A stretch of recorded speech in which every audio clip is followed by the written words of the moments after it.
सातो सूर के ज्ञानी कहानी हे माई शारदा भवानी। तोहर कृपा से बनल बारे मूर्ख बिया जे ज्ञानी।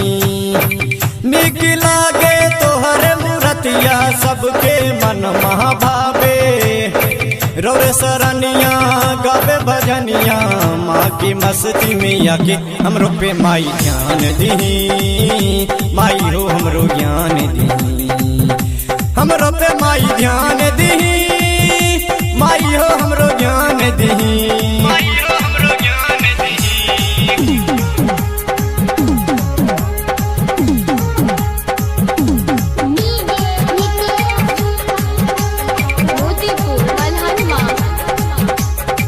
कितनो हम करी ले मैया तोहरे नाम बखानी।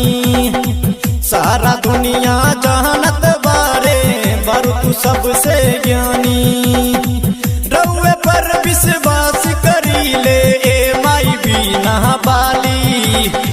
रौरे सरनिया गावे भजनिया माँ की मस्ती में आके हमरो पे माई ध्यान दी। माई हो हमरो ज्ञान दी, हमरो पे माई ध्यान दी। माई हो हमरो ज्ञान दी।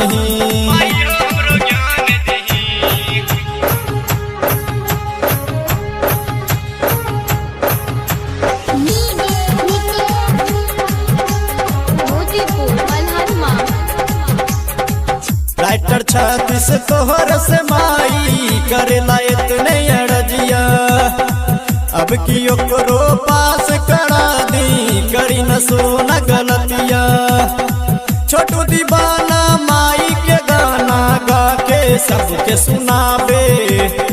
तोरे महिमा से गायक बन के अब दिल में धूम मचाए हमरो पे माई ध्यान दी। माई हो हमरो ज्ञान दी, हमरो पे माई ध्यान दी। माई हो हमरो ज्ञान दी। तो सूर के ज्ञानी कहानी हे माई शारदा भवानी। तोहर कृपा से बनल बारे मूर्ख बिया जे ज्ञानी। निक लागे तोहर मूर्तिया सबके मन महाभावे। रौरे सरनिया गावे भजनिया माँ की मस्ती में आके हमरो पे माई ध्यान दी। माई हो हमरो ज्ञान दी, हमरो पे माई ध्यान दी।